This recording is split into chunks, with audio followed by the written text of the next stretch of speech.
예, 안녕하십니까. 오늘 이제 지난 시간에 이어서 치석 제거술 및 치근 활특술, 영어로는 스케일링과 루트 플래닝에 대해서 소개를 해드리도록 하겠습니다. 자, 지난주에 이어서 여러분들의 열띤 성원에 힘입어 인기 게스트, 우리 서창환 선생님을 모시도록 하겠습니다. 큰 박수 부탁드립니다. 네, 안녕하세요. 안녕하셨습니다. 지난주에 뭐 별일 없으셨고요. 네, 큰 무리 없이 술을 많이 마시고. 아, 네. 네, 잘 지냈습니다. 네. 다스릴 술주, 저희 치주과는 네. 늘 이렇게 술을 잘 다스리고 있습니다. 자, 오늘 이제 첫 번째 간단하게 정의를 살펴보고, 그 다음에 그 어떤 새로운 컨셉에 대해서 소개를 드리고, 그 다음에 가장 좋은 테크닉에 대해서 소개를 하는 걸로 강의를 마무리할까 합니다. 자, 치석 제거술이라고 하는 거는 이 치태와 치석을 제거하는, 말 그대로 치석을 제거하는 술식인데, 과연 치질을 제거하는 걸까요? 아닌 걸까요? 치석 제거술 말 그대로 치석만 제거하는 줄 알아요. 맞습니다. 네. 치석 제거술은 절대로 치질을 제거하려는 의도는 없습니다. 반면에 치근 활택술은 치석도 제거하지만 변성된 염증성 세균이 있는 백악질의 일부를 제거해서 부드럽고 단단하고 깨끗한 치근을 만드는 과정이죠. 자, 우리가 왜 치석을 왜 제거해야 되는가 이런 얘기를 좀 많이들 고민하는데 사실 치석 자체로는 문제가 아닙니다. 왜 문제가 되는 걸까요? 그 위에 붙어있는 치태, 세균성 치태 때문에. 맞습니다. 네. 치석 자체로는 기계적으로 크게 문제를 일으킬 수가 없지만 그 위에 치태가 갖고 있는 세균들에 의해서 염증이 발생을 하게 되고요. 그렇게 되므로 환자들이 양치질하기가 점점 어려워지므로 더욱더 염증이 심해지고 치석은 더 많이 쌓이고 이러한 악순환이 계속되기 때문입니다. 저희들이 치아를 발치를 해보면은 이렇게 치아 뿌리 끝까지 깊이 치석이 들어가 있는 경우들이 정말 많고요. 엑스레이 상에서도 치석이 보일 정도로 강하게 광화가 되어 있는 경우들이 종종 있습니다. 얼마나 이렇게 단단한 치석들이 생기는지 가끔씩 놀랄 때가 많고 그게 전부 다 세균 덩어리라고 생각을 하면은 정말 무서운 일이 아닐 수가 없죠. 문제는 이 백악질까지도 영향을 받는다라는 점입니다. 이 치태 세균이 만들어내는 엔도톡신이라고 하는 독소가 있는데 이 독소는 치석뿐만이 아니라 백악질 내부로도 침투를 한다고 알려져 있습니다. 예전의 개념이긴 하지만 사실 치근 활택술을 했는데 염증이 발생을 한다. 대부분 뭐라고 설명을 하셨던가요? 교과서에서는? 또는 이제 백악질 내에 있는 세균 내독소 때문에 그렇죠. 발생한다고. 맞습니다. 치근 활택술을 열심히 했음에도 불구하고 이 백악질, 변성 백악질을 깨끗하게 제거하지 못해서다 라고 설명을 했습니다. 그러면서 이 전자현미경 사진을 통해 가지고 시멘툼 위에 어태치 플락, 이 치태가 잔뜩 껴있는 걸 보여주고요. 그 다음에 치근 표면에 있는 작은 덴티널 튜블 위쪽으로 세균들이 들어가고 심지어는 튜블 내부로도 세균이 들어간다라는 걸 이제 보여주면서 궁극적인 치근 활택술, 평탄한 스무드한 루트 서피스가 이 치주과 의사가 가져야 될 최고의 목적이다. 그리고 치근 표면이 거치면 거칠수록 세균이 많아지게 되므로 깨끗하게 제거하지 않으면 염증이 발생할 수밖에 없다라는 게 예전의 컨셉이고 놀랍게도 아직까지도 여러분의 교과서에는 그렇게 되어 있습니다. 하지만 오늘 비밀을 말씀을 드릴까요? 학생들에게 혼돈이 생기지 않을까 상당히 우려가 되는데 네. 그래도 는 줘야겠지요. 네, 그렇죠. 여러분들에게 오늘 큰 비밀을 공개합니다. 바로 엔도톡신, 엄청나게 문제가 될 것 같았던 그 엔도톡신이 사실은 시멘툼 내부, 백악질 내부로 침투를 못하는 걸로 밝혀졌고요. 이 최상 표면에 아주 약하게 부착되어 있는 걸로 밝혀졌습니다. 심지어는 이리게이션만으로도 닦여나간다는 게 밝혀짐으로써 기계적으로 빡빡 긁어낸다는 게 큰 의미가 없다는 게 지금까지 알려진 연구 결과이고요. 저희가 백악질을 잘 제거하라고 저희들이 배웠음에도 불구하고 백악질은 결코 다 제거를 못한다. 그리고 제거 후에도 바로 또 감염이 되더라라는 게 또한 발표가 되었습니다. 결과적으로 변성 백악질을 깨끗하게 제거해야 된다라고 배워왔지만 깨끗하게 제거도 안 될 뿐더러 제거할 필요도 없었다라는 것이 바로 현재의 비밀이죠. 여러분들 저희 치주과에서 팍팍 긁는 소리들 이제 오시면 듣게 될 건데 되게 놀라운 충격적인 사실입니다. 이 손으로 긁어봤자 얼마나 긁힐까라고 하는데 이 저희가 치과에서 치아 삭제할 때 쓰는 벌랑 큐렛이랑 비교하면은 어느 정도 누가 더 삭제량이 더 강할 거라고 생각하시나요? 보통은 기계적으로는 버로 하는 게 훨씬 많이 깎이는 그렇죠. 것 같아요. 윙 소리 내면서 치아를 깎으면 훨씬 더 많이 깎아낼 거라고 생각을 하지만 놀랍게도 큐렛과 버의 삭제량은 거의 비슷합니다.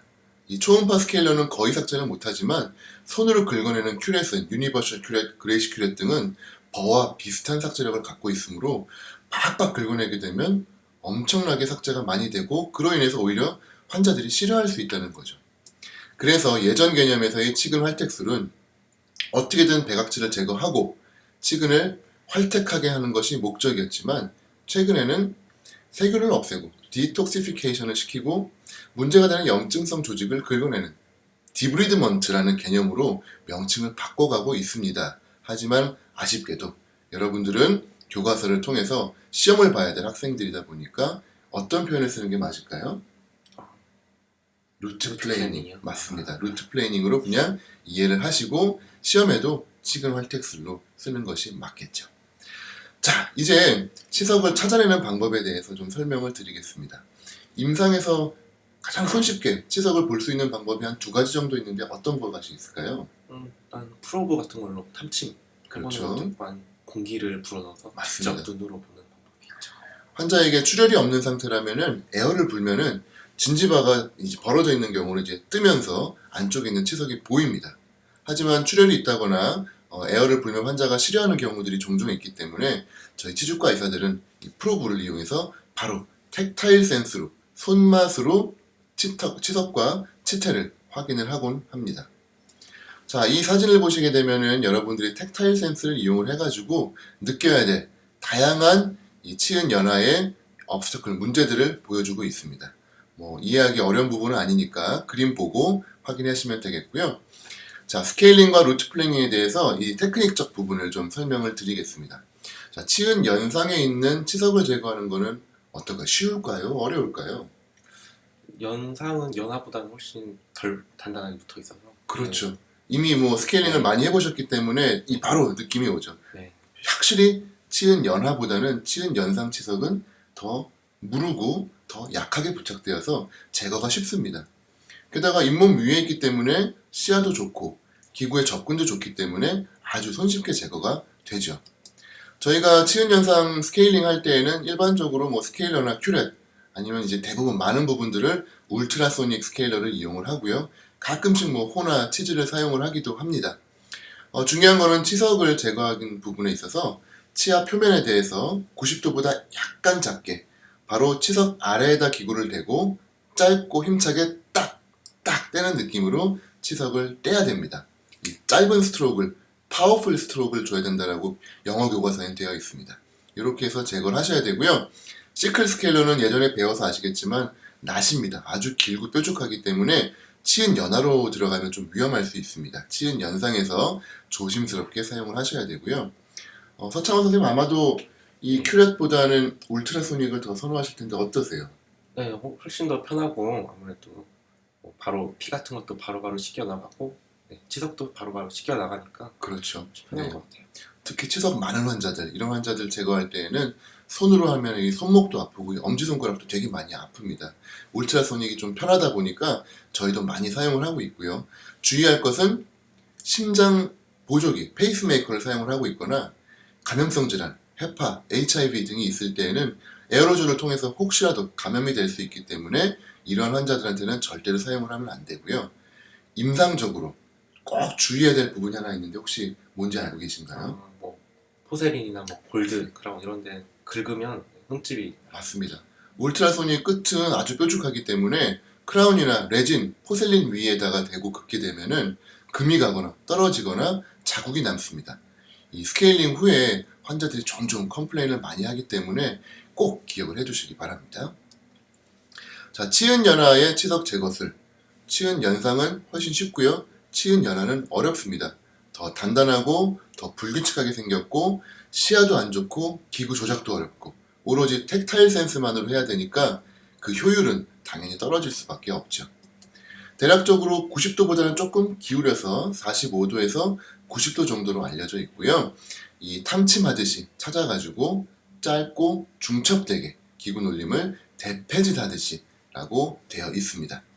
이 스케일링을 할 때와 다르게 큐렛은 기구의 끝이 어퍼, 미들, 로어 이렇게 세 부분을 나눈다면은 어떤 부분을 기구에 조작을 해야 되는지 혹시 알고 계신가요? 끝부분을 사용. 맞습니다. 네, 오늘 계속 정답만 맞히고 계십니다. 큐렛은 끝에 부분을 세 부분으로 대부분 나누곤 하는데 이 로어 원서드 가장 끝 부분이죠. 그곳을 이용해서 해야지 안 그러게 되면 오른쪽 부분처럼 연조직이나 이런 부분들에 손상을 줄 수가 있기 때문에 기구 조작에서는 주의를 해야 되고요. 자, 기구를 세우는 게 좋을까요? 눕히는 게 좋을까요? 아무래도 세우는 게 맞습니다. 네. 당연히 기구 조작의 움직임 방향이 세우는 것이 좋습니다. 왜냐하면 눕히게 되면은 그만큼 연조직 부착에 손상을 줄 수 있기 때문이죠. 따라서 이 수직 방향으로 치아와 평행하게 기구 조작을 하는 게 좋겠습니다. 자, 작업 각도라고 되어 있어서 마침 제가 옛날에 썼던 작업 마술이라는 생각이 나는데요. 요즘 작업의 정석을 보여주고 있는 태양의 후예 혹시들 보고 계신가요? 저는 술 마시느라. 맞습니다. 네, 꼭 저희들이 술 마실 시간에 하고 있기 때문에 저희 남자들은 잘 보지는 못하고 있습니다. 여성분들 요즘 아마도 열광을 하고 있을 거라고 생각이 되는데요. 자, 저희 스케일링에서 하는 작업 각도 바로 요겁니다. 45도에서 90도 사이 꼭 기억을 해두십시오. 기구 샤프닝 할 때랑 숫자가 틀리기 때문에 아마 많이 헷갈리실 거예요. 45도에서 90도. 45도보다 작게 들어가게 되면은 아무래도 치석을 효과적으로 제거하기가 어렵겠죠. 90도보다 넘어가게 되면 어떤 일이 생길까요? 아무래도 날이 연조직 쪽으로 네네. 향하기 때문에 네, 연조직을 상관. 맞습니다. 네, 연조직을 오히려 더 긁어내는 일이 되기 때문에 90도를 넘어가거나 45도보다 미만이 돼서는 안 되고요. 45에서 90도 사이가 제일 좋은 각도가 되겠습니다. 또한 저희가 채널 스케일링이라고 해서 이 채널을 만들듯이 치석을 조금씩 제거해 나가는 방법을 권장을 하기도 하고요. 이 기구 놀림은 수직 방향 내지는 수평 방향 중에서 어떻게 하는 것이 가장 좋은 걸까요? 수직 방향으로 하고 여러 방향으로 또 대각선으로 또 주고 맞습니다. 네, 중첩해서. 네네. 가장 중요한 부분이 중첩이죠. 루트 플래닝에서 가장 중요한 포인트는 중첩입니다. 그래서 다양한 앵글로 여러 가지 스트로크를 가해야만 깨끗하게 제거를 할 수 있다는 거죠. 자, 이제 슬슬 마무리를 하도록 하겠습니다. 스케일링의 스트로크 네. 한마디로 정의한다면 어떻게 설명을 할 수 있을까요? 힘있고 짧게 잡아당기는. 맞습니다. 기분. 파워풀하고 쇼트한 기구 놀림. 치석 아래에 90도보다 조금만 작게 잡고 딱 떼는 바로 그 느낌이고요.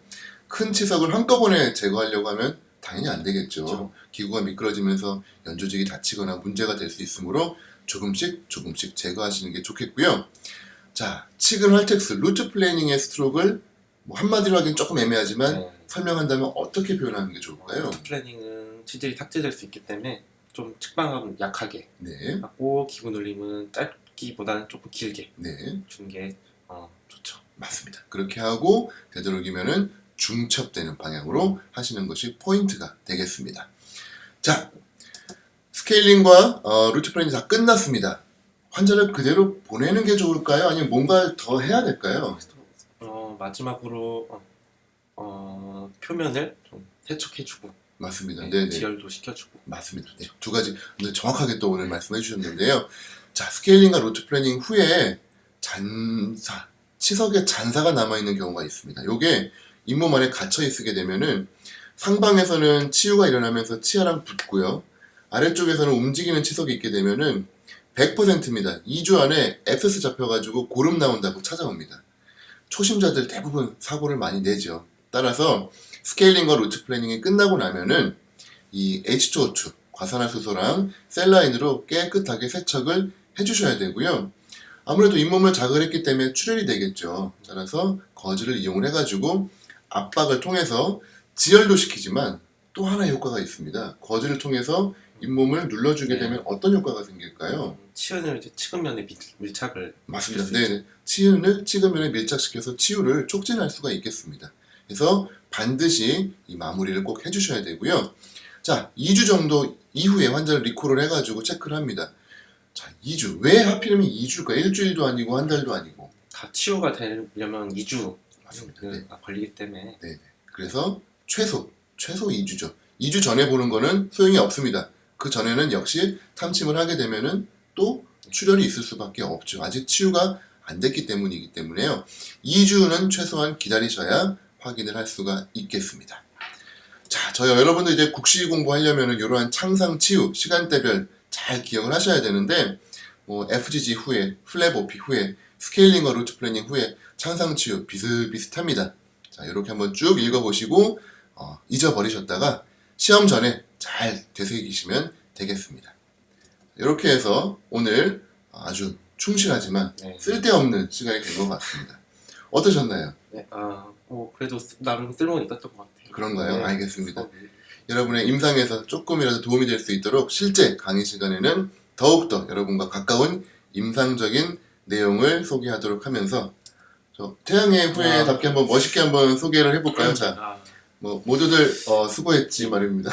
경례라도 한번 할까요? 그럴까요? 그럴까요? 네. 단결하면서 하겠습니다. 자, 여러분들 수고하셨습니다. 단결!